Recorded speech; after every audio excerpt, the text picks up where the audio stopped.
டே two business unit ஒன்ல business environment and international பிஸ்னஸ்ல international business அப்படின்ற டாபிக்கின் கீழே வரும். இதுல எப்படி எல்லாம் நமக்கு கேள்விகள் வருது அப்படின்னு நம்ம பாக்குறப்போ ஸ்டேஜஸ் ஆஃப் இன்டர்நேஷனல் பிஸ்னஸ் ஒவ்வொன்றும் ஒவ்வொரு ஸ்டேஜ்ல எப்படி போகுது, இன்டகிரேஷன் கேட்குறாங்க, எப்படி ஒருங்கிணைக்கப்பட்டது, பேலன்ஸ் ஆஃப் பேமெண்ட், அடுத்ததா பாத்தீங்கன்னா டேரிஃப், இதுல எல்லாமே ஒவ்வொரு கொஸ்டின்ஸ் வந்து நமக்கு டச் பண்ணிடுறாங்க.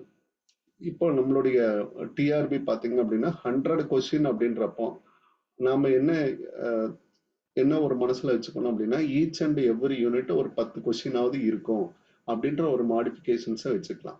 அதே சமயம் இந்த மாதிரி இன்டர்நேஷனல் பிஸ்னஸ் எல்லாம் நமக்கு ஒரு வைடர் கவரேஜ் ஏரியா, அதனால நல்லா படிச்சு நல்லா ஆப்ரேட்டிவா நம்ம சின்ன சின்ன கான்செப்டை அழகா மனசுல வச்சுக்கணுங்க. அதுதான் நம்மளை ஜெயிக்க வைக்கும்.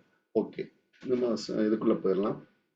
ஸ்டேஜஸ் ஆஃப் இன்டர்னலைசேஷன் அப்படின்னா வரிசைப்படுத்தி கூட கேட்பாங்க. அதாவது இதுல கேள்விகள் சீக்வன்ஸ் ஆர்டர்ல கூட வருமா, அதனால இது வரிசையாவும் படிச்சுக்கணும் ஸ்டேஜஸை. அப்போ ஃபர்ஸ்ட் பாத்தீங்கன்னா டொமஸ்டிக் கம்பெனி, இன்டர்நேஷனல் கம்பெனி, அடுத்தது எம்என்சி, அடுத்தது குளோபல் கம்பெனி, அடுத்ததான் பாத்தீங்கன்னா டிரான்ஸ்நேஷனல் கம்பெனி. இந்த மாதிரி 5 ஸ்டேஜஸ் இருக்கு. இந்த 5ஐயும் வரிசைப்படுத்தி எழுதிக்கணும். அப்போ டிசி, ஐசி இந்த மாதிரி எழுதிக்கோங்க. டிசி, ஐசி, எம்என்சி, அடுத்தது குளோபல், ஜிசி, அடுத்தா பாத்தீங்கன்னா டிஎன்சி. இப்படி எழுதிட்டீங்கன்னா உங்களுக்கு ரொம்ப சீக்வன்ஸ் மறந்து போகாது. அப்போ டி ஃபார் டொமஸ்டிக் கம்பெனி, அதுக்கப்புறம் இன்டர்நேஷனல் கம்பெனி, அதுக்கப்புறம் தான் எம்என்சி. இந்த பாருங்க எம்என்சி டிஎன்சியும் நமக்கு பேசிக்ஸே கேட்பாங்க. அப்படின்னா வாட் இஸ் வாட்னே கேட்பாங்க. அடுத்தது குளோபலைஸ்டு கம்பெனி. இந்த சீக்வன்ஸை மட்டும் மறந்துடாதீங்க, இதை மட்டுமே தனியா கேள்விகள் கேட்கப்படுதுங்க. ஓகே, டொமஸ்டிக் கம்பெனி அப்படின்னா நமக்கே தெரியும் ஆப்ரேட்ஸ் ஒன்லி ஹோம் கண்ட்ரி. அப்போ வித்தின் நேஷனுக்குள்ள ஆப்ரேட் பண்ணக்கூடிய ஒரு கம்பெனி தான், வித்தின் நேஷன்ல ஆப்ரேட் பண்ணக்கூடிய கம்பெனி தான் domestic company. Okay, focus on இவங்களோட ஃபோக்கஸ் எப்படி இருக்கும், local market, no foreign operations. Okay, no foreign operation. நம்ம ஊர்ல இருக்கக்கூடிய உள்ளூர் கம்பெனிகள் எல்லாமே இதுல வந்துடும். இப்போ லோக்கல் பேக்கரி, இந்தியன் ரயில்வே, நம்ம அதர் மாநிலங்களுக்கு நம்ம கொடுக்கறது இல்லை. மேரிகோ, அதாவது இதெல்லாம் சோப்பு கம்பெனி, இதெல்லாம் பாத்தீங்கன்னா இங்க மட்டும்தான் இருக்கு, அதர் இதுக்கு போறதில்லை. ஒரு சின்ன எக்ஸாம்பிள் தான். International company next stage. அப்போ எக்ஸ்போர்ட்டிங் ஆர் இம்போர்ட்டிங். அப்போ starts with exporting and importing எங்க வருதோ அந்த இடத்துல நமக்கு இன்டர்நேஷனல் கம்பெனி ஸ்டார்ட் ஆயிடுது. அப்போ என்னுடைய ப்ராடக்டை செல்ஃப் சஃபிஷியன்ட்டுக்கு அப்புறம் நான் எக்ஸ்போர்ட் பண்றேன், இம்போர்ட் பண்றேன், ஏதாவது ஒரு இன்புட்டை இம்போர்ட் பண்றேன் அப்படின்னாலும் நீங்க இன்டர்நேஷனல் கம்பெனியா ஸ்டேட்டஸா உருவாயிடுறீங்க. அப்போ ஸ்டார்ட்ஸ் எக்ஸ்போர்ட் இம்போர்ட் வந்துச்சுன்னா அது நமக்கு என்னவாக இருக்கும், international company. Okay, either any one எதை பண்ணாலும் சரி. லிமிட்டட் ஃபாரின் சேல்ஸ், லிமிட்டடா தான் நீங்க ஃபாரின் சேல்ஸ் பண்ணுவீங்க. No major overseas investment. நீங்க இன்னொரு இடத்துல கூட இன்வெஸ்ட் பண்ண மாட்டீங்க. இங்க இருக்கக்கூடிய கம்பெனியை இன்னொரு கம்பெனியை, அதாவது நீங்க ஸ்ரீலங்காவில் ஒரு ஆப்ரேஷன்ஸோ அல்லது சிங்கப்பூர்ல ஒரு ஆப்ரேஷன் பிசினஸ் எஸ்டாப்ளிஷ்மெண்ட் எதுவுமே செய்ய மாட்டீங்க. இதுதான் starting stage. International companies starting stage அப்படின்னு சொல்லலாம். ப்ராடக்டை மட்டும் சிமிலரா நீங்க என்ன சின்ன சின்னதா கொண்டு போய் சேல் மட்டும் பண்ணுவீங்க. That is called international sale. அதுதான் எக்ஸ்போர்ட்டிங் அப்படின்னு நம்ம சொல்றோம். Third MNC. MNC has A subsidiary. Subsidiary அப்படின்னா துணை நிறுவனங்களை அடக்கி இருக்கும். அப்போ துணை நிறுவனங்களை யார் வச்சிருக்காங்களோ அவங்க வந்து மல்டிநேஷனல் கம்பெனியா இருக்காங்க. துணை நிறுவனம் பிரான்சஸ், என்னுடைய பிரான்சஸ் ஆப்சோர்ல இருக்கு அப்படின்னு சொல்லுவாங்க. ஆப்சோர் பிரான்சஸ் எல்லாம் இருக்கு. மல்டிபிள் கண்ட்ரீஸ்ல என்னோட கம்பெனிஸனுடைய ஆப்ரேஷன், அங்க என்னோட பிசினஸ் எஸ்டாப்ளிஷ்மெண்ட் இருக்கு அப்படின்னா that company is called S a multiple company. Several markets இருக்குங்க, அவங்கள்ட்ட நிறைய மார்க்கெட்ஸ் இருக்கும். Decision mat from the home country. எங்க வந்து அதாவது ரிஜிஸ்டர்ட் ஆஃபீஸ் இருக்கும், ரிஜிஸ்டர்ட் ஆஃபீஸ் எங்க இருக்கோ அங்கதான் டெசிஷன் மேக்கிங்ஸ் எல்லாமே எடுக்கப்படும். இதுதான் ரொம்ப ரொம்ப முக்கியங்க. ஹோம் கண்ட்ரில தான் டெசிஷன் மேக்கிங் ஏற்படும். அப்போ நாம எங்க அதாவது நம்மளுடைய பிரான்ச் எங்க வச்சிருக்கிறோமோ அந்த கண்ட்ரிக்கு பேரு நம்ம என்னன்னு சொல்லலாம், ஹோஸ்ட் கண்ட்ரி. ஹோஸ்ட்னா வரவேற்கிறது அப்படின்னு அர்த்தம், வரவேற்பு. அப்போ நாம இங்க பிசினஸ் வச்சிருக்கோம், எந்த கண்ட்ரி என்னைய கால் பண்றாங்க, கால்னா வாங்க எங்ககிட்ட பிசினஸ் பண்ணுங்க அப்படின்னு சொன்னாங்கன்னா that company is called a host company அப்படின்னு அர்த்தம். இப்போ நம்ம டெவலப்டு நேஷன்ஸ் எல்லாம் நம்ம கால் பண்றோம். அப்போ டெவலப்டு நேஷன்ஸ் இங்க வந்து பிசினஸ் பண்ணுங்க அப்படின்னு யூகேவை கூப்பிடுறோம், ஜெர்மனியை கூப்பிடுறோம். அவங்க எல்லாம் பிளான்ட் கொண்டு வந்து இந்தியாவில் ஆரிஜினேட் பண்றாங்க. அப்போ இந்தியாவில் தொடங்கப்படுறதுனால அந்த ஜெர்மனிங்கிறது ஹோம் கண்ட்ரி, அந்த நாடு இங்க உள்ள வருது. அப்ப நாம தான் வரவேற்பு கொடுக்குறோம். India is a host country. அப்போ இந்த இடத்துல இம்போர்ட் நடக்குது. இதே வந்து நீங்க நம்மளுடைய ஒரு company, Indian based company establish business into foreign நேஷன்ஸ்ல இருந்துச்சு அப்படின்னா அந்த இடத்துல பாத்தீங்கன்னா எக்ஸ்போர்ட் நடக்கும். அப்போ அந்த எக்ஸ்போர்ட்ல பாத்தீங்கன்னா இந்தியா வந்து ஹோம் கண்ட்ரி ஆகும். ஏன்னா நம்ம தான் அந்த கம்பெனி இங்கதான் ரிஜிஸ்டர்ட் பண்ணிருப்போம். அப்ப ரிஜிஸ்டர்ட் ஆபீஸ் நமக்கு இங்கதான் இருக்கும். அப்போ அதுக்கு ஹோம் கண்ட்ரி ஆகவும் அதனுடைய எந்த கண்ட்ரில போயிட்டு நம்ம பிசினஸ் ஆப்ரேஷன் பண்றோம், இப்போ நேபாளில் பண்றோம், அடுத்து பாத்தீங்கன்னா பங்களாதேஷ்ல கூட நம்ம பண்றோம். இந்த மாதிரி இருந்துச்சு அப்படின்னா அந்த கம்பெனியை நம்ம என்ன எடுத்துக்கலாம் அப்படின்னா ஹோஸ்ட் ஹோஸ்ட் கண்ட்ரி அப்படின்னு எடுத்துக்கலாம். ஸோ எக்ஸாம்பிளுக்கு ஸ்டேட் பேங்க் ஆஃப் இந்தியா, எஸ்பிஐனுடைய பிரான்ச்சஸ் பாருங்க நிறைய இடத்துல இருக்கும். எம்என்சி கம்பெனியை நம்ம ஸ்டேட்டஸ் கொடுக்கலாம் அதுக்கு.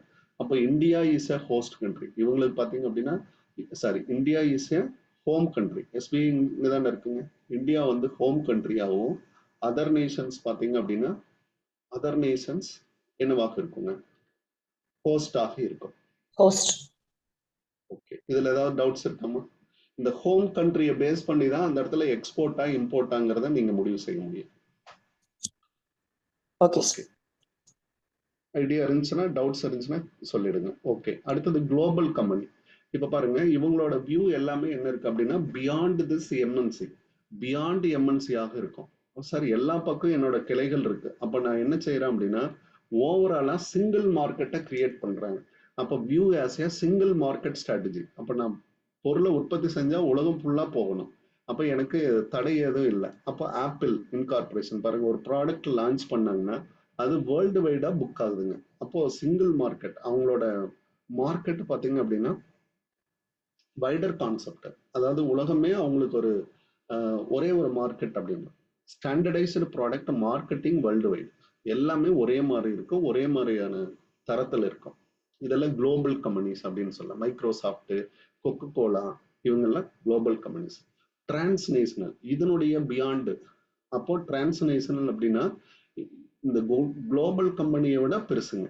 அப்போ இன்டகிரேட் குளோபல் ஆபரேஷன், எல்லா நாடுகளோட சேர்ந்து நம்ம ஒர்க் பண்றோம்.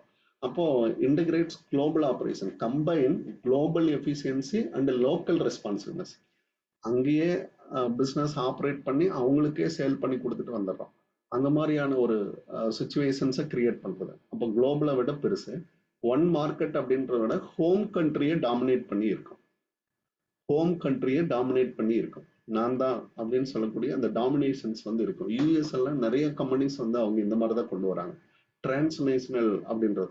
அப்ப நீங்க எங்க போனாலும் உங்களோட ஆதிக்கத்தை கொடுங்க அப்படின்னு சொல்லக்கூடிய ஒரு மெத்தட்ல தான் இவங்க வராங்க. IBM, Samsung, PNG, protector and Gamble இவங்கெல்லாம் பார்த்தீங்கன்னா ஹோம் கண்ட்ரியை மையப்படுத்தியே போவாங்க. நிறைய பிஸ்னஸ் ஜாப்பனீஸ் கம்பெனி, யூஎஸ் கம்பெனிகள்லாம் பார்த்தீங்கன்னா மோஸ்ட்லி டிரான்ஸ்நேஷனல்ல தான் வருவாங்க. அதாவது டெவலப்டு நேஷன்ஸ் அவங்க அவங்களோட நாட்டை வந்து மையப்படுத்தி கொண்டு வர்றது தான் டிஎன்சிங்க. ஓகே, இது எல்லாத்துலயும் பார்த்தீங்கன்னா ஒரு சின்ன சின்ன ஒரு கரெக்ஷன்ஸ் மட்டும்தான் இருக்கும். அதை நல்லா புரிஞ்சுக்கிட்டோம் அப்படின்னா easy. Domestic country local market, international company export and import மட்டும் இருக்கும். மல்டிநேஷனல் கம்பெனிங்கிறது நம்மளோட சப்சிடரிஸ் ஃபாரின் ஆஃப்ஷோர் பிரான்ச்ல இருப்போம், அடுத்த நாட்டில் நம்மளோட பிரான்ச்சஸ் இருக்கும். குளோபல் கம்பெனிங்கிறது ஒன் சிங்கிள் மார்க்கெட், வேர்ல்டு வைடா நம்ம சிங்கிள் மார்க்கெட்டா ஃபோக்கஸ் பண்றோம். டிரான்ஸ்நேஷனல் அப்படின்றது குளோபல் கம்பெனியை விட பெருசு, ஹோம் கண்ட்ரியை டாமினேட் பண்ணி குளோபல் எஃபிஷியன்சியை நம்ம ரெஸ்பான்சிவ் பண்றோம். ஓகே, இன்டகிரேட் குளோபல் ஆபரேஷன் அப்படின்னு மட்டும்தான் கேள்விகள்ல வருமா? Integrate global operation transnational. Okay, you have you got an idea? இதுல ஒரு நல்லா இருக்கும் டிஃபரன்ஸ் புரியுதா? கிளியரா இருக்குங்க சார். ஓகே, அடுத்தது மோட் ஆஃப் ஆபரேஷன். இதுல பாருங்க உபசாலா மாடல், இது ஒரு கொஸ்டின்ல கேட்டிருந்தாங்க. இது வந்து நெட் எக்ஸாம்ல ஒரு கொஸ்டின்ல கேட்டிருந்தாங்க. இன்டர்நேஷனலைஸ் அதை பண்றதுக்கு ஒரு கம்பெனிக்கு என்னென்னலாம் ஆபரேஷன்ஸ் இருக்கணும் அப்படின்னு சொல்லி கேட்டிருந்தாங்க. இதுக்குள்ள சின்ன சின்ன இதை கொண்டு வராங்க.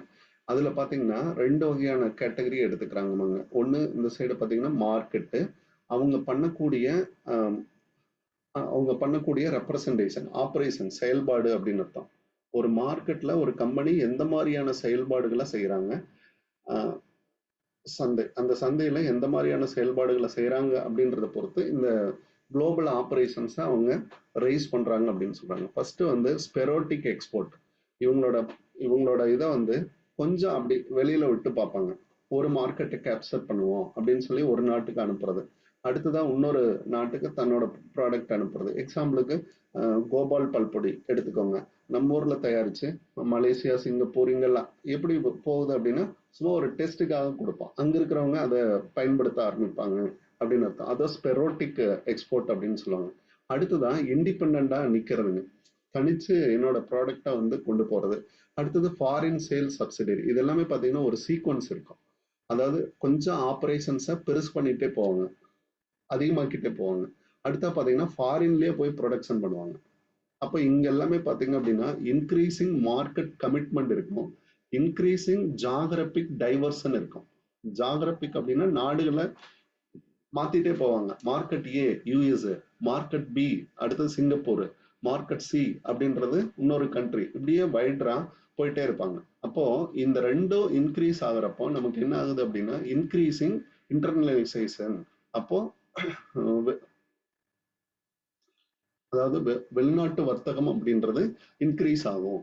இந்த ரெண்டையுமே நீங்க இன்க்ரீஸ் பண்ணாதான் என்ன ஆகும் அப்படின்னு சொல்றாங்க, இன்க்ரீஸ் ஆகும். அப்ப நீங்க என்ன பண்ணணும், market commitment and geographic diversification increase ஆகுறப்ப தான் இன்க்ரீசிங் இன்டர்னலைசேஷன். அப்ப டொமஸ்டிக் கம்பெனில இருந்து நீங்க என்னவா மாறுவீங்க, குளோபல் கம்பெனியா மாறுவீங்க, இன்டர்நேஷனல் கம்பெனியா மாறுவீங்க, அடுத்தது எம்என்சியா மாறுவீங்க, அடுத்தது குளோபல் கம்பெனியா மாறுவீங்க, அடுத்தது டிஎன்சியா மாறுவீங்க. அப்ப இந்த கண்டிஷனை பத்தி சொன்னவர் தான் உபசாலா மாடல் அப்படின்னு சொல்றாங்க.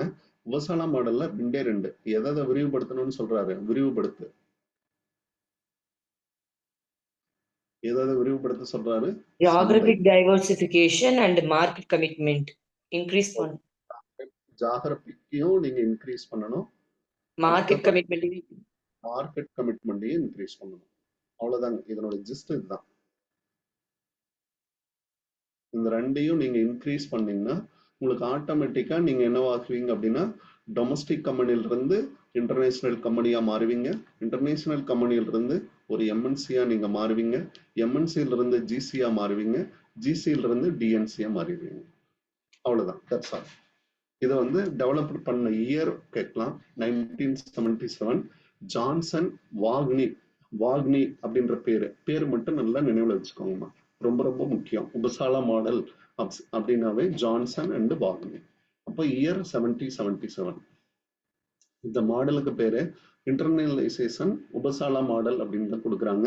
டெவலப்டு பை அதாவது சுவிஸனுடைய ரிசர்ச்சர் இதை கண்டுபிடிச்சிருக்காங்க 1977. இதனுடைய அப்ரோச் பாத்தீங்க அப்படின்னா ஹெல்ப் த பிசினஸ் அண்டர்ஸ்டாண்ட். நாம எந்த இடத்துல இருக்கிறோம், ஒரு பிசினஸ் வந்து அண்டர்ஸ்டாண்ட் பண்ணிக்கும், புரிந்து கொள்ள முடியும். The risk of entering foreign market without sufficient experience. நான் எந்த அளவுக்கு ஒரு எக்ஸ்பீரியன்ஸை எடுத்தா மட்டும்தான் அடுத்த லெவலுக்கு போக முடியும். அப்போ இன்க்ரீசிங், நீங்க ஜாகிரபிக்கை டைவர்ஷன் பண்றீங்கன்னா அங்க ஒரு எக்ஸ்பீரியன்ஸ் இருக்கும், அதே மாதிரி மார்க்கெட்டை எக்ஸ்பேண்ட் பண்றீங்கன்னா அங்க ஒரு எக்ஸ்பீரியன்ஸ் இருக்கும். ரெண்டையும் எடுத்துக்கிட்டே போறப்போ ஆட்டோமேட்டிக்கா இன்டர்னலைசேஷன் கிடைக்கும். ஓகே, நல்லா புரியுதாமா உபசாலா மாடல்ல? இது ஒன்றும் இஷ்யூஸ் இல்லையா? yes sir, clear தான். அடுத்தது குளோபல் டிரைவர்ஸ் அப்படின்னு சொல்லுவாங்க. அதாவது இந்த இந்த குளோபலைசேஷன் போறதுக்கு எனக்கு என்னென்ன ஃபேக்டர்ஸ் வந்து டிரைவ் பண்ணுது, ஃபேக்டர்ஸ் டு பி டிரைவ், என்னை வந்து எடுத்துட்டு போறதுக்கான காரணம் என்ன? குளோபலா ஒரு ப்ராடக்டை நான் எடுத்துட்டு போறேன் அப்படின்னா யார் காரணம்? கவர்மெண்ட் எனக்கு சப்போர்ட் பண்ணுதா, அல்லது மார்க்கெட் எனக்கு சப்போர்ட் பண்ணுதா, அடுத்தது காஸ்ட் வந்து டிரைவ் பண்ணுதா, இப்படிதான் நம்ம பார்க்கணும். அப்போ கவர்மெண்டே நமக்கு என்ன சொல்லும் அப்படின்னு பாத்தீங்கன்னா, இங்க பாருங்க, இதெல்லாம் நமக்கு ஆப்பர்ச்சுனிட்டிஸ் கொடுப்பாங்க. ஃபர்ஸ்ட் நம்ம புரியுதல்ல, ஃபர்ஸ்ட் பாயிண்ட் புரியாது, ரெண்டாவது பாயிண்ட் படிச்சோன்னா புரியும். அந்த மாதிரிதான் இது. கவர்மெண்ட் சப்போர்ட் பண்ணுதுங்க. சப்போர்ட் என்ன கொடுக்குது? Reduction of tariff barrier. அப்போ ஒரு நாட்டுக்கும் இன்னொரு நாட்டுக்கும் இப்போ பாத்தீங்கன்னா யூஎஸ்ல இவ்வளவு பெரிய டாரிஃப் நமக்கு வச்சிருக்காங்க. இப்போ இதெல்லாம் பாத்தீங்கன்னா ஒரு தடைகள். இந்த தடைகள் குறையிறப்போ நம்ம இங்கிருந்து ப்ராடக்ட் அனுப்புறதுக்கான முயற்சிகள் செய்வோம். அப்போ அதுல ரிடக்ஷன் ஆஃப் டேரிஃப், சுங்க வரிகளை வந்து குறைக்கிறாங்க அப்படின்றப்போ அந்த ஒரு பிசினஸ் என்ன செய்வாங்க, இது ஒரு வாய்ப்பாக பார்ப்பாங்க. அதே சமயம் நான் டேரிஃப் பேரியர், NDP அப்படின்னு சொல்லுவாங்க, அளவு குவாட்டா அப்படின்னு சொல்லுவாங்க, அளவுகளை வந்து கட்டுப்படுத்துறாங்க அப்படின்னா அது வந்து ரெஸ்ட்ரிக்ஷன் இல்லை, எவ்வளவு ப்ராடக்ட் வேணாலும் நீங்க அனுப்பிக்கலாம் அப்படின்னு சொன்னாங்க அப்படின்னா கவர்மெண்ட் தான் அதை ரெஸ்ட்ரிக்ட் பண்ணும். அப்போ கிராஸ் பார்டர்ல நீங்க நிறைய ப்ராடக்ட் அனுப்பலாம். இதெல்லாம் ஒரு ஒரு வகையிலான சப்போர்ட்டிவ் மெஷர். அப்போ இதை ஆப்பர்ச்சுனிட்டியா பயன்படுத்திட்டு இந்த கவர்மெண்ட் என்ன செய்யுது, ப்ராடக்டை எக்ஸ்போர்ட் பண்றாங்க. கிரியேஷன் ஆஃப் பிளாக், இப்போ இதெல்லாம் படிப்போம். கவர்மெண்ட் கூட்ட ஆசியான், நாப்டா, சாஃப்டா இப்படின்ட்டு பிளாக்ஸை ஏற்படுத்திக்குவாங்க. இணைவுகள் அப்படின்னு அர்த்தம். இந்த இணைவுகள்ல நீங்க ஃப்ரீ ட்ரேட் பண்ணிக்கலாம் அப்படின்னு சொல்லுவாங்க. ஃப்ரீ ட்ரேட் பண்ணலாம். இதெல்லாம் ஒரு அட்வான்டேஜஸ் இல்லையா? இதெல்லாம் ஒரு அட்வான்டேஜஸ். ஃப்ரீயா உங்களோட ப்ராடக்டை நீங்க எந்த ஒரு டேரிஃபும் இல்லாம எக்ஸ்போர்ட் பண்ணிடலாம். அடுத்ததா பாத்தீங்கன்னா privatisation. Previously state dominated economy. ப்ரீவியஸ்ல சோசியலிஸ்ட்ல நம்ம இருந்தோம், ஸ்டேட் டாமினேட்டட்.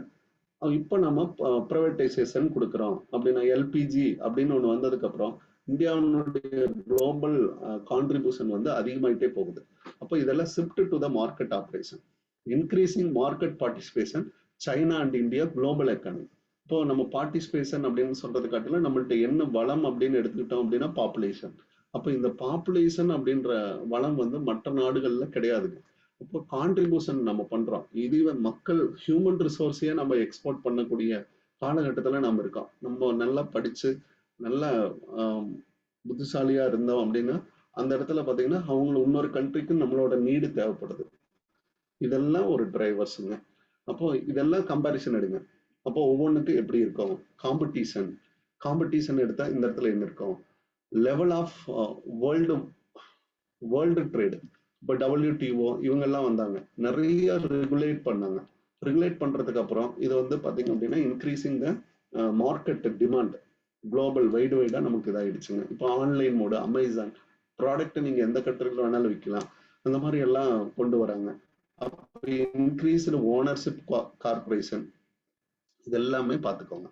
அப்போ பாருங்க growth of global network enhance ஆகுது. இப்போ இதுக்கெல்லாம் பார்த்தீங்கன்னா டெக்னாலஜி சப்போர்ட். ஸ்டாக் மார்க்கெட் எல்லாம் பாருங்க, ஃபாரெக்ஸ் மார்க்கெட்டு இப்போ வந்து நம்ம பர்ச்சேஸ் பை பண்ணலாங்க. ஃபாரெக்ஸ் மார்க்கெட்ல நம்ம இப்போ ட்ரேட் பண்ணலாம், விடிய காலத்துல ட்ரேட் பண்ணலாம். அப்போ இது எல்லாமே நைட் எல்லாம் புல்லியன் மார்க்கெட் இருக்கு.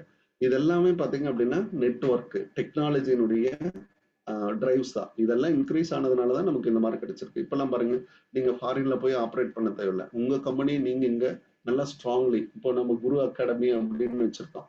இப்போ இந்த அகாடமியை நம்ம நல்லா ஸ்ட்ராங் லோக்கலா நம்ம ஸ்ட்ராங் பண்றோம் அப்படின்னா இதே மாதிரியான ஒரு செட்டப் வேற ஒரு கண்ட்ரில இருப்பான், அவங்க வந்து நம்ம கூட பேசுவாங்க.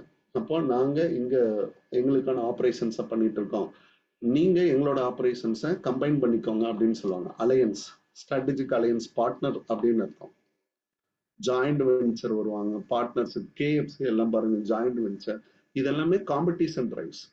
இதெல்லாமே காம்படிஷன் டிரைவ். புரிஞ்சுக்கலாம், ஈஸியா தான் இருக்கும். கவர்மெண்ட் சப்போர்ட் பண்ணு, யாரு சப்போர்ட் பண்றா, who can be supported and who can be give an opportunity to improve an internationalisation. அவ்வளவுதாங்க. இதுதான் குளோபலைசேஷன் அப்படின்னு நம்ம சொல்றோம், டிரைவ்ஸ் அப்படின்னு நம்ம சொல்றோம். அந்த ஜிஸ்ட பிடிச்சிட்டீங்கன்னா ஈஸியா கொண்டு போயிடலாம். அடுத்தது மார்க்கெட் டிரைவ். ஒரு கண்ட்ரினுடைய பெர் கேபிட்டா இன்கம் வந்து இன்க்ரீஸ் ஆகுது, இண்டஸ்ட்ரியலைஸ்டு நேஷனா மாறுது, தொழில் நிறுவனமாக மாறுது அப்படின்னா அந்த ப்ராடக்ட் எல்லாத்தையும் நம்ம கொண்டே வித்துதான். அப்ப லைஃப் ஸ்டைலு, டேஸ்ட், ப்ரிஃபரன்ஸ் எல்லாமே சேஞ்ச் ஆகுது ஒரு மார்க்கெட்ல அப்படின்றப்போ. அடுத்த பாத்தீங்கன்னா டிராவல், இன்க்ரீசிங் த டிராவல், கட்டமைப்பு நம்ம மேம்படுத்தி இருக்கோம். இன்ஃப்ராஸ்ட்ரக்சர் வித்தின் ஒரு ஃபியூ ஹவர்ஸ்ல ஒரு கண்ட்ரில நம்ம இருக்கலாம். அந்த அளவுக்கு மார்க்கெட்டை வந்து இன்னைக்கு குளோபல் கன்சியூமரா மாத்திருக்காங்க. Establishment, world wide brand. அடுத்தது பாத்தீங்கன்னா காஸ்ட் டிரைவ்ஸ். இப்போ எக்கனாமிக்ஸ் ஆஃப் ஸ்கேல், சிக்கனங்கள் அப்படின்னு சொல்லுவாங்க. சிக்கனங்களை நம்ம பெற முடியும். சிக்கனங்கள் அப்படின்னா இதுல வந்து ரெண்டு வகையான அகச்சிக்கனம், புறச்சிக்கனம் அப்படின்னு சொல்லுவாங்க. அக மற்றும் புறச்சிக்கனம். எக்கனாமிஸ் அப்படின்னு தான் இருக்கும் பாருங்க, எக்கனாமிக்ஸ் கிடையாது. அகச்சிக்கனம், புறச்சிக்கனம் அப்படின்னு சொல்லுவாங்க. இந்த அகச்சிக்கனம் இன்டர்னல் பிசினஸ்ல மட்டும் ஏற்படும், புறச்சிக்கனங்கள் அப்படின்னா வெளியில இருக்கக்கூடிய ஆப்பர்ச்சுனிட்டினால உங்களுக்கு ஏற்படும். இது எல்லாமே பாத்தீங்கன்னா ஒரு வகையிலான காஸ்ட் கட்டிங் மெஷர், அவ்வளவுதாங்க. சிக்கனங்களை மேற்கொள்ளும் பொழுது அதிகமான ப்ரொடக்டிவிட்டியை எடுத்துக்க முடியும் அப்படின்னு சொல்றதா. அட்வான்டேஜஸ் ஆஃப் டிரான்ஸ்போர்டேஷன், இங்க நமக்கு ஷிப்பு, அடுத்தது பாத்தீங்கன்னா ஏர்வேஸ், ஃபாஸ்டா போகணும்னா ஏர்வேஸ்ல போகும், இல்லைன்னா ஷிப்ல அனுப்பலாம், லோ காஸ்ட்ல அனுப்ப முடியும். அடுத்த பாத்தீங்கன்னா அதர் மோட்ஸ் அப்படின்னு சொல்லலாம். வேற ஏதாவது மோட் இருந்தா கூட இன்னைக்கு ரோடுவேஸ் எல்லாம் கூட கனெக்ட் ஆயிட்டு இருக்குங்க. அதெல்லாமே பார்த்துக்கோங்க. ஒரு நாட்டுக்கும் இன்னொரு நாட்டுக்கும் ரோட்வேஸை கனெக்ட் பண்றாங்க. அப்ப increasing the cost of product development relative to market life. இதெல்லாம் டிரைவர்ஸை 4 கிளாஸிஃபை பண்ணுங்க. அந்த 4ல் இருந்து மட்டும் எது இருக்கும் அப்படின்றத நீங்க சிந்திச்சாவே அந்த இடத்துல எழுதிடலாம். இதுல ஒரு பார்ட் வந்து கேள்விகள் வந்துகிட்டே இருக்குமா. குளோபலைசேஷன் டிரைவர்ஸ் என்ன டிரைவா, மார்க்கெட் டிரைவா, காஸ்ட் டிரைவா, கவர்மெண்ட் டிரைவா, அல்லது எது இல்லை அப்படின்னு சொல்லி கேட்கறாங்க. அப்ப நீங்க 4 மட்டும் தான், கவர்மெண்ட், காம்படிட்டிவ், காஸ்ட், மார்க்கெட், இந்த 4 மட்டும் மையப்படுத்தி வச்சுக்கோங்க. Okay fine. இதுல ஏதாவது டவுட்ஸ் இருக்காமா? அடுத்தது போலாம். Sir. Okay. Who can be supported அப்படின்னு பார்த்துட்டீங்கன்னா அந்த பார்ட் ஈஸி. கவர்மெண்டா, உங்களுக்கு என்ன ஆப்பர்ச்சுனிட்டி, காம்படிட்டர் ஆப்பர்ச்சுனிட்டியா, இது மாதிரி எல்லாமே பார்த்தீங்க அப்படின்னா அந்த டிரைவர்ஸ் அப்படின்னு உங்களை அடுத்த லெவலுக்கு இட்டு செல்வதற்கான மோடு தான் டிரைவ்ஸ். ஓகே. அடுத்ததான் மோடு, வழிகள். என்ட்ரி, நுழைவதற்கான வரிகள். அப்போ ஒரு இன்டர்நேஷனல் பிசினஸ்ல நீங்க என்ட்ரி ஆக போறீங்க அப்படின்னா எந்தெந்த ரூட்ல இருந்து நீங்க ஸ்டார்ட் பண்ணணும். நம்ம அழகா சொல்லிட்டோம், டொமஸ்டிக் மார்க்கெட்டா இருக்கிற நாம ஒரு இன்டர்நேஷனல் கம்பெனியா நம்ம மாறணும். அப்ப நீங்க ஃபர்ஸ்ட் என்னதான் செய்யணும், எக்ஸ்போர்ட் அண்ட் இம்போர்ட் தான் செய்யணும். அதுக்கப்புறம் உங்களோட சப்சிடரிஸை நீங்க என்ன பண்ணலாம், ஃபாரின் கண்ட்ரிஸ்க்கு கொடுக்கலாம். அப்போ வந்து நீங்க எம்என்சியா மாறுறீங்க. அதுக்கு அடுத்ததான் பாத்தீங்கன்னா குளோபல் கம்பெனி ஆகுறீங்க. அடுத்தது டிஎன்சியா மாறுறீங்க. அப்படின்றப்போ இதுலயே எல்லா என்ட்ரியுமே இருக்குங்க.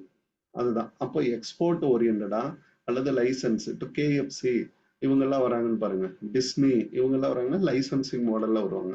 இன்வெஸ்ட்மெண்ட் அப்படின்றது வந்தாங்க அப்படின்னா இப்போ கூடங்குளம் ப்ராஜெக்ட் அவங்க எல்லாம் பாத்தீங்கன்னா ரஷ்யாவில இருந்து இங்க வந்து நமக்கு என்ன பண்ணியிருக்காங்க, பெரிய பிளான்ட் ஆப்ரேஷன்ஸே கொடுத்துருக்காங்க. அதெல்லாம் பாத்தீங்கன்னா ஃபாரின் டைரக்ட் இன்வெஸ்ட்மெண்ட். அல்லது ஷேர்ஸ், ஸ்டாக் இதுல பண்ணாங்க அப்படின்னா போர்ட்போலியோ இன்வெஸ்ட்மெண்ட். ஷேர்ஸ், ஸ்டாக்கு இதெல்லாம் போர்ட்போலியோங்கிறது ஷார்ட் டேர்ம். சார் இவங்களோட ரூட்டே எங்க அப்படின்னா ஸ்டாக் எக்ஸ்சேஞ்சஸ் வழியா தான் வருவாங்க. அப்ப இவங்க ஒரு இன்வெஸ்டரா தான் உள்ள வருவாங்க. இன்வெஸ்டர்ஸ் அவங்க வந்து ஒரு ஷார்ட் டேர்ம்ல மட்டும்தான் இருப்பாங்க. அதனாலதான் சொல்லுவாங்க, ஏதாவது இங்க ஏதாவது ஒரு ப்ராப்ளம் நடக்குது அப்படின்னா, இந்தியாவில் எக்கனாமிக்கலாவோ பொலிட்டிக்கலாவோ பெரிய பிக் சேஞ்சஸ் நடக்குது அப்படின்னா இமிடியட்டா அவங்களோட இதை என்ன பண்ணிடுவாங்க, சரண்டர் பண்ணிட்டு வெளியே போயிடுவாங்க. அப்போ போர்ட்போலியோ இன்வெஸ்ட்மெண்ட் அப்படின்றது வந்து பாத்தீங்கன்னா மார்க்கெட் வந்து பயங்கரமா கிராஷ் ஆகுங்க. ஸ்டாக் மார்க்கெட் பாத்தீங்கன்னா பயங்கரமா கிராஷ் ஆகும். இதுக்கு தான் எஃபிஐ அப்படின்னு நம்ம சொல்லுவோம், ஃபாரின் போர்ட்போலியோ இன்வெஸ்ட்மெண்ட் அப்படின்னு சொல்லி சொல்லுவோம். ஆனா ஃபாரின் டைரக்ட் இன்வெஸ்ட்மெண்ட் அப்படின்றது அப்படி இல்லை, நேரடியா இங்க கொண்டு வந்து இங்கதான் பிசினஸ் ஆபரேஷன்ஸை கொடுப்பாங்க. அப்படின்றப்போ இது பைலேட்டரியல் அக்ரிமெண்ட் பிட்வீன் 2 நேஷன்ஸ் அப்படி இருந்தாதான் இங்க செய்ய முடியும். அப்போ பைலேட்டரியல் அக்ரிமெண்ட் இருக்கும், இவ்வளவு காலத்துக்கு வெளியே போகக்கூடாது அப்படின்றதெல்லாம் நம்ம எழுதப்பட்டிருக்கோம். அதுதான் இரு தலைவர்கள் ஒன்னா உட்காந்து என்ன செய்வாங்க, கையெழுத்திடுவாங்க, ஒப்பந்தங்கள் கையெழுத்திடுவாங்க. அந்த அடிப்படையில தான் ஃபாரின் டைரக்ட் இன்வெஸ்ட்மெண்ட் எல்லாம் இருக்குங்க. அந்த 2க்கு கீ ஏரியாங்கிறது அதுதான். இதெல்லாமே சொல்றோமா, இது எல்லாமே ஒன் பை ஒன்னா I will explain. Turnkey project அப்படின்னா ஒண்ணு இல்லைங்க, இங்கேயே பிசினஸ் ஆபரேஷன்ஸை கொடுக்கறது. உங்களோட பிசினஸ் ஆபரேஷன் நீங்க வச்சுக்கோங்க, நான் அங்கிருந்து உங்களுக்கு தேவையானதை கொடுக்குறேன் அப்படின்னு சொல்லுவாங்க. லைசன்சிங், கேஎஃப்சி எல்லாம் பாருங்க ஒரே மாதிரி தான் இருக்கும். அவங்க எல்லாம் இந்த மாதிரியான ப்ராஜெக்ட்ஸ்ல வராங்க. இதெல்லாம் என்ட்ரி, இதெல்லாம் நல்லா பார்த்துக்கோங்க. என்ட்ரி, அதுல ஃபர்ஸ்ட் என்ட்ரி என்ன அப்படின்னு பாத்தீங்கன்னா நுழைவு, எக்ஸ்போர்ட் அண்ட் இம்போர்ட், இதுதான் first. Selling of goods and services to another country அப்படின்னா export. Okay, it can be visible or invisible. நீங்க விசிபிள் அப்படின்னா கூட்ஸை பண்றீங்கன்னு அர்த்தம், இன்விசிபிள் அப்படின்னா சர்வீஸை கொடுக்குறீங்கன்னு அர்த்தம். சர்வீஸ், ஹெல்த் கேர் சர்வீஸை நம்ம கொடுக்குறோம், ப்ரொவைட் பண்றோம், ஹியூமன் ரிசோர்ஸ் சர்வீசஸை கொடுக்குறோம், வேற ஏதாவது addition to the value chain ஆக்டிவிட்டிஸை நம்ம பண்றோம். இது எல்லாமே பாத்தீங்க அப்படின்னா எக்ஸ்போர்ட்டிங் தான். அப்போ கூட்ஸ் ஆகவோ அல்லது சர்வீஸ் ஆகவோ நீங்க கொடுக்கறது. இதை வந்து நம்ம எப்படி சொல்லலாம், டைரக்ட் அண்ட் இன்டைரக்ட். டைரக்ட் அப்படின்னா நேரடியா கூட்ஸ் சர்வீஸ் பண்றது, அல்லது இன்டைரக்ட் மோட் அப்படின்னு கூட நம்ம சொல்லலாம். ஓகே. அடுத்தது பாத்தீங்கன்னா இன்டர்நேஷனல் ஸ்ட்ராட்டஜிக் அலையன்சஸ். இதுதான் இப்போ லேட்டஸ்ட் ஃபார்மட்டுங்க.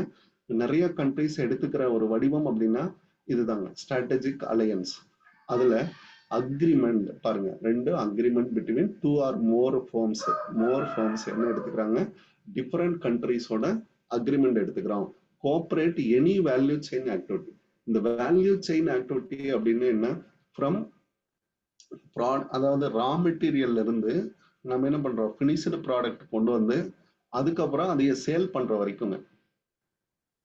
சேல் பண்ற வரைக்கும் நீங்க எந்த ஆக்டிவிட்டி வேணாலும் நீங்க அந்த ஃபார்மோட நீங்க கனெக்ட் ஆயிருப்பீங்க. ஒரு எக்ஸாம்பிளுக்கு பாத்தீங்கன்னா இப்ப நாம இந்தியாவில் இருக்கோம் அப்படின்னு எடுத்துக்கோங்க. இந்தியாவில் நமக்கு சுகர் அப்படின்னு எடுத்துக்கலாம். இங்க வந்து ஒரு சுகர் கேன் அப்படின்னு எடுத்துக்கிறேன். இந்த சுகர் கேனை வந்து நம்ம கிரஷ் பண்ணி அதுக்கப்புறம் தான் வந்து ப்ராடக்டா கண்டுபிடிச்சு நம்ம இந்தியாவுக்கு தேவைப்படுற எல்லாமே கொடுத்துட்டு இருக்கோம். இப்போ இந்த இடத்துல எனக்கு என்ன செய்யறாங்க அப்படின்னா ஒர்க் இன் ப்ராக்ரஸ் மட்டும் ஹெல்ப் பண்ணக்கூடியது. அதாவது எக்ஸ்ட்ராக்டிவ் பண்றதுக்காக ஒரு ஃபாரின் கம்பெனி எங்கிட்ட டைப் பண்றாங்க. இப்ப ஜெர்மனில இருந்து என்னோட கம்பெனிக்கு அவங்க என்ன பண்றாங்க, சார் இந்த எக்ஸ்ட்ராக்டிவ் ஒர்க்குக்கு மட்டும் நான் ஒரு செப்பரேட் ஃபார்முலா கொடுக்குறேன். அந்த செப்பரேட் ஃபார்முலாவில் நீங்க ஒர்க் அவுட் பண்றப்போ காஸ்ட் எஃபிஷியன்சி கிடைக்கும். அந்த காஸ்ட் எஃபிஷியன்சி எடுத்துக்கிட்டு நீங்க ப்ராஃபிட் இம்ப்ரூவ் பண்ணுங்க, ஒரு ஐடியா கொடுக்குறாங்க. ஓகே பெட்டர், இது நல்லா இருக்கு அப்படின்னா கூட நாம என்ன செய்வோம் அப்படின்னா இந்த இடத்துல நம்ம ஒரு அவங்கள வந்து இன்வால்வ் பண்ணிக்கிறோம். தட் இன்வால்வ்மெண்ட் நமக்கு என்ன ஆகும் அப்படின்னு பாத்தீங்கன்னா இம்ப்ரூவைசேஷன் ஆகும். அப்போ இந்த ஒரு சப்ளை செயின்ல அவங்க ஒரு வேல்யூ சிஸ்டத்தை மட்டும் எடுத்துக்கிறாங்க. அப்போ ஆஃப்டர் சேல்ஸ்க்கான கமிட்மெண்ட்டை கூட ஒரு கம்பெனி கொடுக்கலாம். அல்லது இப்பெல்லாம் பாருங்க எல்லாமே பார்த்தீங்கன்னா SCM supply chain management companies வந்துருச்சு. நீங்க ப்ராடக்டை உற்பத்தி செஞ்சு அவங்க கையில கொடுத்துட்டா போதும். They have to sell. PNG இவங்க எல்லாம் பாருங்க அதுதான் பண்றாங்க. பிஎன்ஜி, டாடா இவங்க எல்லாமே பாத்தீங்க அப்படின்னா இந்த கண்டிஷன்ல வரக்கூடியவங்க தான். இப்ப நீங்க யார்கிட்ட வேணாலும் எந்த ஆபரேஷன்ஸ் வேணாலும் ஹேண்ட் ஓவர் பண்ணலாம். அதுதான் ஸ்ட்ராட்டஜிக் அலையன்ஸ். இது வந்து உங்க கூட ஒரு பார்ட்னர், நீங்க ப்ராடக்டை மட்டும் பண்ணுங்க, நான் வந்து எடுத்துட்டு போய் சேல் பண்ணிக்கிறேன் அப்படின்னு சொல்றது. அதுக்கான செயினை வந்து ஒரு லிங்க்ல மட்டும்தான் வருவாங்க. ஓகே, இதுதான் அலையன்ஸ் மாடல். சொல்லுங்க சார். இத வந்து இதுல அவங்க அந்த ரிசோர்ஸ் ஷேர் பண்ணிக்கிறது, அவங்களுடைய மார்க்கெட்டிங் ஸ்ட்ராட்டஜி ஷேர் பண்ணிக்கிறது கூட வரல சார். ஆமா, இது எல்லாமே அதுதான். அப்போ அந்த பார்ட்டுக்கு மட்டும் அவங்க ஒரு ஃபீஸை மட்டும் எடுத்துக்குவாங்க, வேற எல்லாம் ஒன்றும் செய்ய மாட்டாங்க. நம்மளோட ஓனர்ஷிப் ஸ்டேக்கை வந்து டிஸ்டர்ப் பண்ண மாட்டாங்க. நம்ம இங்க ஒண்ணு வச்சிருக்கோம் இல்லைங்களா, நம்ம ஓனர்ஸ் யாரு அப்படின்றதெல்லாம் அவங்க ஈக்விட்டியில கை வரவே மாட்டாங்க. இந்த ஜாயிண்ட் ஸ்ட்ராட்டஜிக் அலையன்ஸ் நம்ம இல்லைன்னா இன்னொரு கம்பெனிக்கு போயிடுவாங்க, அவ்வளவுதான். நம்மகிட்ட ஆப்ரேஷன்ஸ் கம்ப்ளீட் ஆனதுக்கு அப்புறம் இன்னொரு கம்பெனிஸ்க்கு போயிடுவாங்க. அப்ப இன்டர்நேஷனல் ஜாயிண்ட் வெஞ்சர் புரிஞ்சுக்கிறதுக்காக அது ஒரு நான் வச்சேன். மோஸ்ட்லி பாத்தீங்கன்னா நிறைய சப்ளை செயின் மேனேஜ்மெண்ட் கம்பெனி எல்லாம் இந்த ஸ்ட்ராட்டஜிக் அலையன்ஸ்ல தான் வந்தாங்க. ஜாயிண்ட் வெஞ்சர் இதுல 2 பார்ட் இருக்குமா. ஒரு பார்ட் இன்டர்நேஷனல் ஜாயிண்ட் வெஞ்சர், அதுல பாத்தீங்கன்னா different country have N equity position in new separate company. 2 பேரும் சேர்ந்து ஈக்விட்டியா கொடுத்து நம்ம என்ன பண்ணிக்கலாம் அப்படின்னா புது கம்பெனியா ஃபார்ம் பண்ணிக்கலாம் அப்படின்னு கேட்பாங்க. இப்ப பாத்தீங்கன்னா டாடா ஏர்லைன்ஸும் அடுத்த பாத்தீங்கன்னா சிங்கப்பூர், இவங்க 2 பேரும் சேர்ந்து விஸ்டாரா அப்படின்னு ஒரு ஏர்லைன்ஸை கொண்டு வந்தாங்க. அப்போ இந்தியாவில் இருக்கக்கூடிய ஒரு கம்பெனியும் பார்ட்னர் ஆயிக்கிறது, சிங்கப்பூர்ல இருக்கக்கூடிய ஒரு கம்பெனியும் என்ன ஆயிட்டாங்க அப்படின்னா பார்ட்னர், பிகம் ஏ பார்ட்னர். அப்ப ஈக்விட்டிலேயே வருவாங்க. இந்த மாதிரி பாத்தீங்கன்னா அதுக்கு பேரு இன்டர்நேஷனல் ஜாயிண்ட் வெஞ்சர், இணை வினை அப்படின்னு சொல்றோம். ஒரு வேலையை 2 பேரும் சேர்ந்து செய்யறோம் இல்லையா.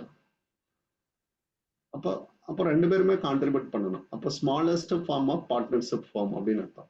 அப்ப பார்ட்னர்னு எடுத்துக்கலாம், இது ஜாயிண்ட் வெஞ்சர் அப்படின்னு நம்ம எடுத்துக்கலாம்.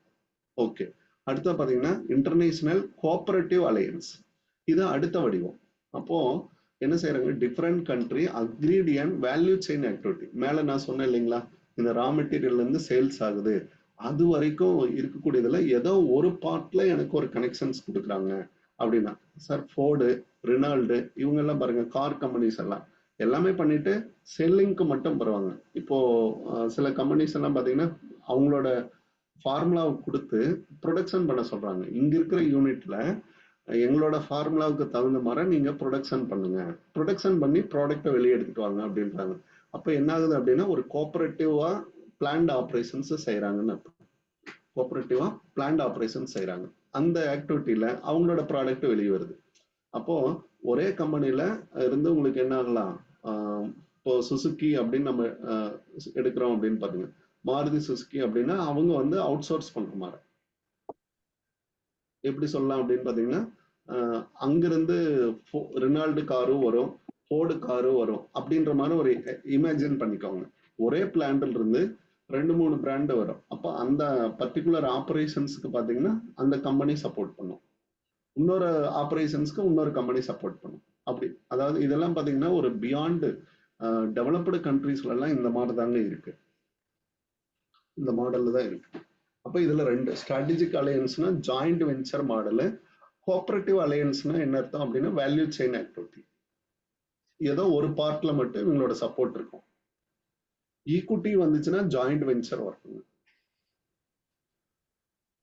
ஈக்விட்டி பொசிஷன் வந்துச்சுன்னா கண்டிப்பா என்ன வரணும், ஜாயிண்ட் வெஞ்சர் வரணும்.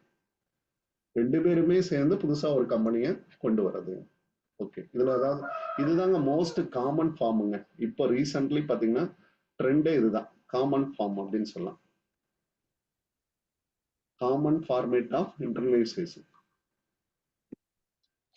சார் அதுல வந்து இப்போ ஈக்விட்டின்னா ஃபார்மிங் நியூ சொல்றோம்ல சார், இப்போ வந்து கோஆபரேட்டிவ் அப்படின்னா வித்தவுட் ஃபார்மிங் நியூ தானே சார்? வித்தவுட் ஃபார்மிங் நியூ நம்மளோட எக்ஸிஸ்டிங்ல ஒரு ஸ்ட்ரக்சர்ல மட்டும் சப்போர்ட் பண்ணுவாங்க. ஒரு வேல்யூ செயின் ஆக்டிவிட்டின்னா எனக்கு நான் தான் சொன்னேன் இல்லைங்களா, உங்களோட ரா மெட்டீரியல்ல இருந்து சேல்ஸ், அப்ப அந்த சேல்ஸ்ல வரக்கூடிய ஏதாவது ஒரு பார்ட்ல மட்டும் சப்போர்ட் பண்ணுவாங்க. அந்த பார்ட்ல 2 பேரும் கூட்டாயிக்குவாங்க, அவ்வளவுதாங்க. இப்போ இங்க இருக்கக்கூடிய இதெல்லாம் எடுங்க, டீ மேனுஃபேக்சரிங் கம்பெனிஸ் பாருங்க, எல்லாமே ப்ராடக்டை கொண்டு வராங்க, அவங்க எல்லாம் சப்ளை செயினுக்கு கீழே கொண்டு வந்துடுறாங்க. ப்ராடக்டை உற்பத்தி செஞ்சு நீங்க கொடுத்துட்டீங்கன்னா போதும். நீங்க டிவி நியூஸ், டிவி விளம்பரங்கள் எல்லாம் பாருங்க, ஒரு நாளைக்கு சக்ரா கோல்டு வரும், ஒரு நாளைக்கு 3 ரோசஸ் வரும், ஒரு நாளைக்கு பாத்தீங்கன்னா வேற ஒரு டீனுடைய விளம்பரங்கள் வரும். அதெல்லாமே பாத்தீங்கன்னா சப்ளை செயினுக்கு கீழே இருக்கிறதுனால மார்க்கெட்டை அவங்க இப்படிதான் பிஹேவ் பண்றாங்க. எல்லாரும் போட்டி போட்டுக்கிட்டு நீங்க ஏன் டீ விளம்பரத்தை கொடுக்குறீங்க அப்படின்ட்டு அவன் எல்லாத்தையும் ஒண்ணு சேர்த்தி ஒவ்வொரு நாளைக்கும் ஒவ்வொன்று கொடுக்குறான். அப்போ உங்களுக்கு என்ன ஆகும் அப்படின்னா கஸ்டமர் மைண்ட்ல நிறுத்துறானுங்க, இதுதான் ப்ராடக்ட் பொசிஷன் பண்றாங்க. இதெல்லாம் ஒரு ஸ்ட்ராட்டஜி. இந்த ஸ்ட்ராட்டஜிக்காக மட்டும் ஒர்க் பண்ணக்கூடிய கம்பெனிஸ் இருக்காங்க அப்படின்னா that is called value chain activity. Thank you sir. Okay, அடுத்தது கான்ட்ராக்ட் மேனுஃபேக்சரிங். கான்ட்ராக்ட் மேனுஃபேக்சரிங் அல்லது அவுட் சோர்சிங். இது என்ன பண்ணியிருப்பாங்க, ஹையரிங் எ பார்ட்டி, நம்ம ஒரு பார்ட்டியை ஹையர் பண்ணி வாடகைக்கு எடுக்கிறோம் அல்லது இந்த வேலையை எனக்கு செஞ்சு கொடுங்க அப்படின்னு சொல்றோம். Perform services, create goods, agreed fees. இதுக்கு ஒரு கட்டணத்தோட செய்ய சொல்றோம். சார் டைப்பிங் எனக்கு தெரியாது, உடனே டைப்பிங் கொடுத்து நான் பண்ணி எடுத்துக்கிறேன் அப்படின்னா இது என்னது, அவுட் சோர்சிங் பண்ணிட்டேன் அப்படின்னு அர்த்தம். என்னோட வேலையும் இன்னொரு இடத்துல அவுட் சோர்சிங் பண்ணிட்டேன். த சேம் ஆக்டிவிட்டி என்ன ஆகுது அப்படின்னா ஃபாரின் இன்டர்நேஷனல் பிசினஸ்லயும் இந்த மாதிரி இருக்கு. நிறைய பிசினஸ் நம்ம வெளியில கொடுத்துறோம். இதுதான் BPO, business process outsourcing அப்படின்னு சொல்றோம். இப்ப கேபிஓ இது எல்லாமே வந்துருச்சு, நாலேஜ் ப்ராசஸ் அவுட் சோர்சிங். இப்போ பாருங்க நம்ம பிஹெச்டி தீசிஸே செய்ய வச்சிடறோம், அதெல்லாம் KPO, knowledge process out sourcing. அவ்வளவுதாங்க, தட்ஸ் ஆல். அப்படி எல்லாம் எடுத்துக்கிட்டா போதும். இது என்ன அப்படின்னா ஒரு காஸ்ட் கட்டிங் மெஷர். எனக்கு பல வேலைகள் இருக்கு, இதை செஞ்சேன் அப்படின்னா என்னால முடிக்க முடியாது. அப்ப எனக்கு என்ன ஆகுது, ஒரு கட்டணத்தை செலுத்தி காஸ்ட் கட்டிங் மெஷர் நான் பண்ணிக்கிறேன் அப்படின்னு. இதெல்லாம் கான்ட்ராக்ட் மேனுஃபேக்சரிங்.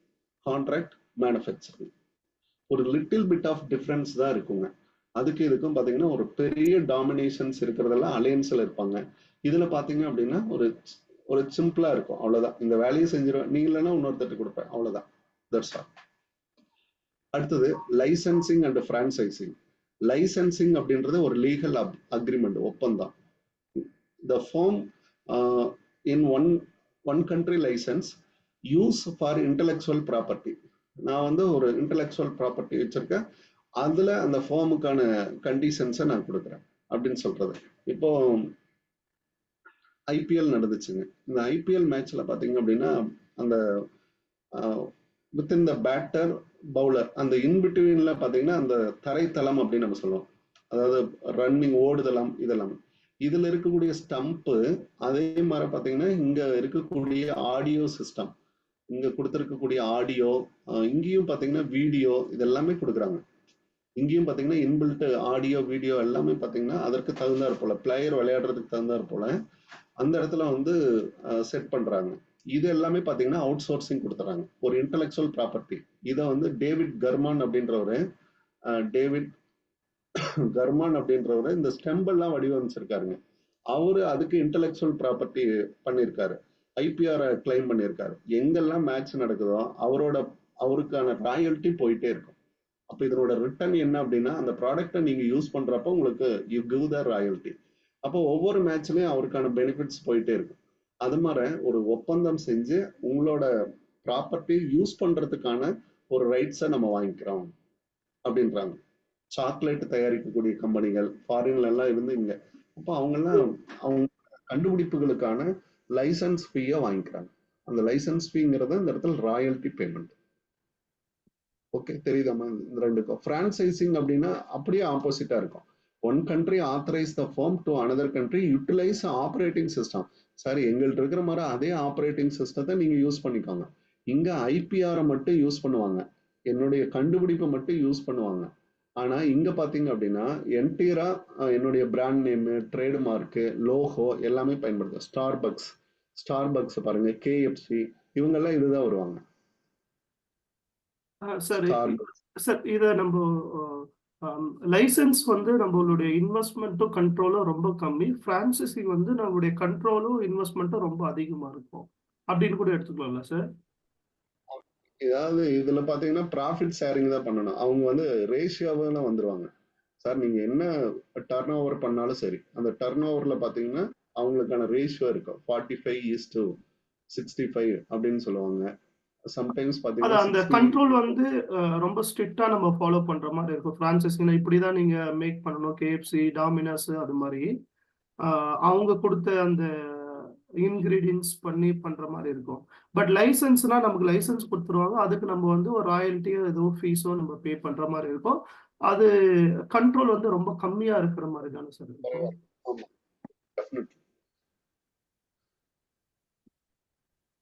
ஓகே, நம்ம ஊர்ல ஒண்ணும் இல்லைங்க. இப்போ கருப்பட்டி காப்பி அப்படின்னு இருக்கும், நம்ம ஊர்ல போர்டு வச்சிருப்பாங்க. ஆனா நம்ம ஊர்ல லோக்கல் டீ குடிக்கிற மாதிரிதான் இருக்கும் நம்ம ஊர்ல பாத்தீங்கன்னா. ஆனா வந்து ஒரிஜினலா இருக்கிறது வேற இடத்துல இருக்கும். ஆனா இங்க பாத்தீங்கன்னா லோக்கலா ஆப்ரேட் ஆயிட்டு இருப்பாங்க. கும்பகோணம் டிகிரி காப்பிம்பாங்க. அதெல்லாம் லைசன்சிங் மட்டும் வாங்கிட்டு இவங்க கடை பேர் வச்சுக்கிறது. நார்மலான டீ கடை அந்த பேர் வச்சிருப்பாங்க. பட் அதுல அந்த ஃபுல் ஃபிளெஜ்டு ஆப்ரேஷன்ஸ் இருக்காது. ஆனா பிரான்சைசிங்ல பாத்தீங்கன்னா ரொம்ப ஸ்ட்ரிக்டா இருக்கும். கேஎஃப்சி எல்லாம் பாத்தீங்கன்னா அதே மாதிரி கிறிஸ்பான இது பண்ணுவாங்க. அதனால டர்ன் ஓவர்ல ஒரு பார்ட் அவங்க எடுத்துட்டு போயிடுவாங்க. அதனாலதான் அதுக்கு பேர்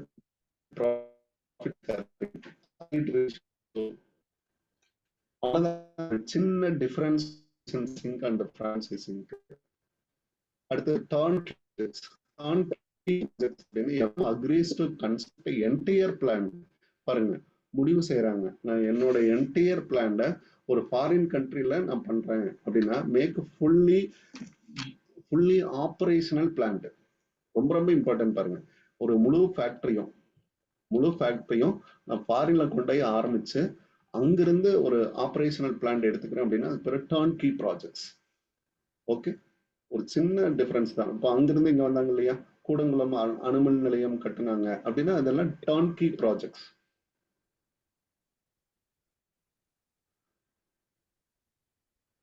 இதுக்கு எக்ஸாம்பிள் இப்படி எடுத்துக்காங்க, கூடங்குளம் அணுமின் நிலையம் பறந்து போகாது.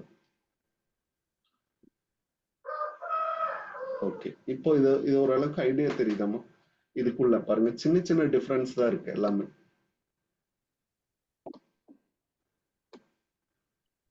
Okay, got it? Yes sir. Sir அந்த டர்ன்கீ கீ ஒன் டைம் சொல்லுங்க. டர்ன்கீன்றதா ஒண்ணும் இல்லைங்க. நான் என்னோட ஆட்கள், என்னோட மூலதனம், நீங்க இடத்த மட்டும் கொடுத்தா போதும். அப்படின்ட்டு மைக்ரோசாஃப்ட் இங்க தான் வந்தாங்க இல்லைங்களா? மைக்ரோசாஃப்ட் அப்போ வந்தப்ப டர்ன்கி ப்ராஜெக்ட்ல தான் வந்தாங்க சார். அவங்க ஃபுல் ஃபிளட்ஜா வந்து எல்லாமே கட்டி முடிச்சு எல்லாமே செஞ்சு ஆபரேஷன் எல்லாமே பண்ணி அதுக்கப்புறம் ஹேண்ட் ஓவர் பண்ணிட்டு போயிடுவாங்க. அவ்வளவுதான், நம்ம கிட்ட பயன்பாட்டுக்கு விட்டுட்டு போயிடுவாங்க. அதுதான் Thank you. Turnkey projects. இதெல்லாம் பெரிய பெரிய ப்ராஜெக்ட்ஸ் தாங்க இதுல வரும். இந்த இந்த இந்த வடிவத்துல மெட்ரோ ப்ராஜெக்ட் கூட வரும் இல்லைங்க சார் அதுல? மெட்ரோ ப்ராஜெக்ட்ஸ் எல்லாமே ஃபாரின் கண்ட்ரிஸோட டைப் தாங்க. இவ்வளோ இதை வந்து நம்மள்கிட்ட என்ன இருக்காதுங்க. அதுக்கு தேவையான ஒரு சஃபிஷியன்ட் டெக்னாலஜியோ அல்லது சஃபிஷியண்டான இன்வெஸ்ட்மெண்ட் பேட்டர்னும் நம்மள்கிட்ட இருக்காது. அப்போ நீங்க அடாப்ட் பண்ணி தான் ஆகணும் இல்லையா? அதை பண்ணாதான் நம்ம என்ன பண்ண முடியும், அடுத்த லெவல் ஆஃப் ஆப்ரேஷன்ஸ்க்கு நம்ம போக முடியும். Okay, super. அடுத்தது ஃபாரின் டைரக்ட் இன்வெஸ்ட்மெண்ட், எஃபிஐ. நான் முன்னமே சொல்லிட்டேன், டைரக்ட்னா இந்த டர்ன்கி ப்ராஜெக்ட்ஸை எடுத்துக்கோங்க. இப்படி இந்த டர்ன்கி வடிவத்தில் வந்தாங்கன்னா ஃபாரின் டைரக்ட் இன்வெஸ்ட்மெண்ட் 2 நாடுகளினுடைய ஒப்பந்தத்தினுடைய அடிப்படையில் அவங்க வந்து இங்க பிசினஸ் பண்றதுக்காக பிசினஸ் என்ட்ரி கொடுத்தாங்கன்னா ஃபாரின் டைரக்ட் இன்வெஸ்ட்மெண்ட், அந்நிய நேரடி முதலீடு. இது வந்து ஃபாரின் போர்ட்ஃபோலியோ இன்வெஸ்ட்மெண்ட் அப்படின்னா ஸ்டாக் மார்க்கெட் வழியா வந்து நமக்கு என்ன பண்றாங்க, ஸ்டாக் மார்க்கெட் வழியா வந்து நம்மளுடைய மார்க்கெட்ல எதை மட்டும் ஸ்டேக் பண்றாங்க அப்படின்னா ஷேர் ஈக்விட்டியில மட்டும் இன்வெஸ்ட் பண்ணுவாங்க. Equity only investment. அவங்க ஆபரேஷனல் இன்வெஸ்ட்மெண்ட் செய்ய மாட்டாங்க. அதுதான் ஆபரேஷனல் இன்வெஸ்ட்மெண்ட் வர மாட்டாங்க. ஓகே, ஃபாரின் டைரக்ட் இன்வெஸ்ட்மெண்ட் எடுத்துக்கிட்டோம் அப்படின்னா பாருங்க, இன்வெஸ்ட்மெண்ட் ப்ரொடக்டிவ் அசெட், ஆபரேஷன் ஃபேக்டரியில தாங்க இன்வெஸ்ட் பண்ணுவாங்க. மேனேஜ்மெண்ட் கண்ட்ரோல் டொமஸ்டிக் என்டர்பிரைசஸோட உள்ள இருப்பாங்க. இதுல பாத்தீங்கன்னா ஃபினான்சியல் அசெட், எஃபிஐ. அவ்வளவுதாங்க. இதுதான் நமக்கான ஜிஸ்ட். இதுல கேட்டா உங்களோட மைண்ட் அழகா யோசிச்சிடும். இது பாத்தீங்கன்னா long term commitment, capital investment. இது short term capital investment. Control பாத்தீங்கன்னா ஓனர்ஷிப் கண்ட்ரோல் வந்து முழுமையாக உங்க கையில இருக்கும். இங்க பாத்தீங்கன்னா நம்ம ரெஸ்ட்ரிக்ட் பண்றோம்.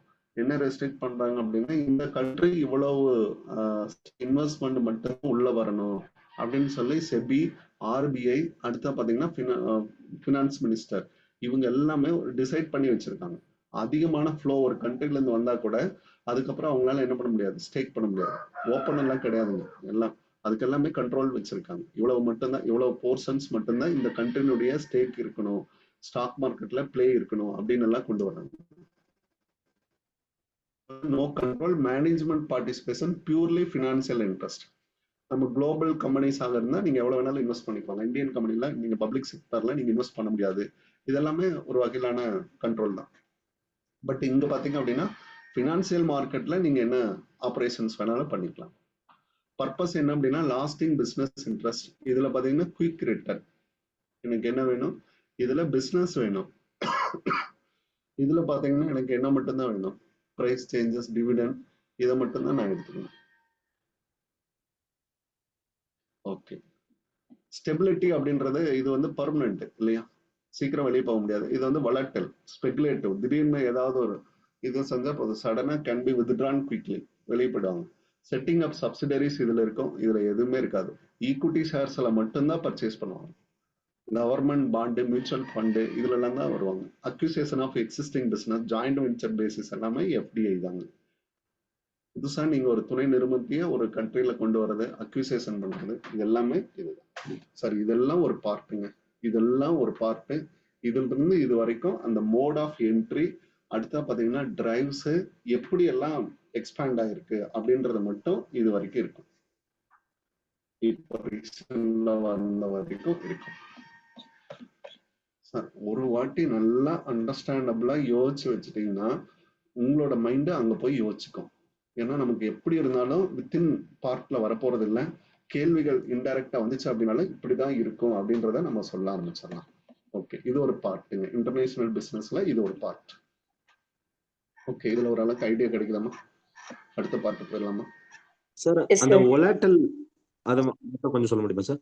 வொலட்டைல் அப்படின்னா என்ன சார் அப்படின்னா மாறிட்டே இருக்கும், மாறிக்கொண்டே இருக்கும். திடீர்னு ஃபினான்சியல் கிராஷ் அப்படிம்பா, ஸ்டாக் மார்க்கெட்ல எல்லாருமே வெளியே போயிட்டாங்க அப்படிமா. அதெல்லாம் எப்ப நடக்கும், இங்க மார்க்கெட் அடி வாங்குச்சுன்னா நடக்கும். இங்க அடி வாங்கினா முதல்ல வெளியே போறது யாரா தான் இருக்கும் அப்படின்னா இது இவங்கதான், ஃபாரின் போர்ட்போலியோ இன்வெஸ்ட்மெண்டா தான் இருக்கும்.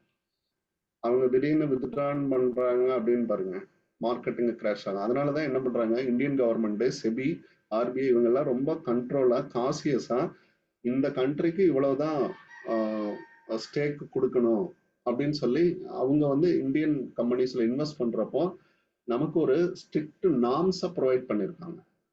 அதெல்லாம் தாண்டி இங்க வந்து இன்வெஸ்ட் பண்ணிட்டு டக்குன்னு வெளியே போக முடியாதுங்க அவங்களால. ஏன்னா நம்ம குறைவான ஸ்டேக் கொடுக்கறதுனால நம்ம என்ன இருக்கு, இந்தியன் மார்க்கெட் பாத்தீங்கன்னா நல்லா ஸ்ட்ராங்கா இருக்கு. கண்டினியூஸா நம்ம இம்ப்ரூவ் ஆயிட்டே இருக்கோம். இவ்வளோ பாயிண்ட்ஸ்ல இம்ப்ரூவ் ஆயிட்டே இருக்கு. எல்லாமே வீழ்ந்துரும்னு சொன்னாங்க கோல்டு பிரைஸ் மாற. ஆனா நேத்து கூட பாருங்க ஹையஸ்ட்ல போயிட்டு, ஹையஸ்ட் அப்ப வந்து நேத்து கூட 88 பாயிண்ட்ஸ் சம்திங்ல போயிட்டு ஜாயின்ட் ஆயிருக்கு. இது எல்லாமே காரணம் என்ன அப்படின்னா அந்த ஃபினான்சியல் ஃப்ரீடம், அதுல இன்வெஸ்ட் பண்றவங்களோட எண்ணிக்கை அதிகமா இருக்கு. நேத்து பாத்தீங்கன்னால போர்ட்போலியோ இன்வெஸ்ட்மெண்ட் அதிகம். இந்தியாவில் இருக்கிற எல்லாருமே தீபாவளி கொண்டு போய் செலவு பண்ணாங்க. அவங்க எல்லாம் கொண்டு வந்து என்ன பண்றாங்க அப்படின்னா இந்தியாவில் இன்வெஸ்ட் பண்ணாங்க. அப்போ இன்க்ரீஸ் ஆயிடுச்சு. நாமெல்லாம் செலவு பண்றோம், அவங்க எல்லாம் வருமானத்தை இருக்கிறாங்க. ஓகே, அடுத்தது இது வந்து traditional concept, theories of international trade.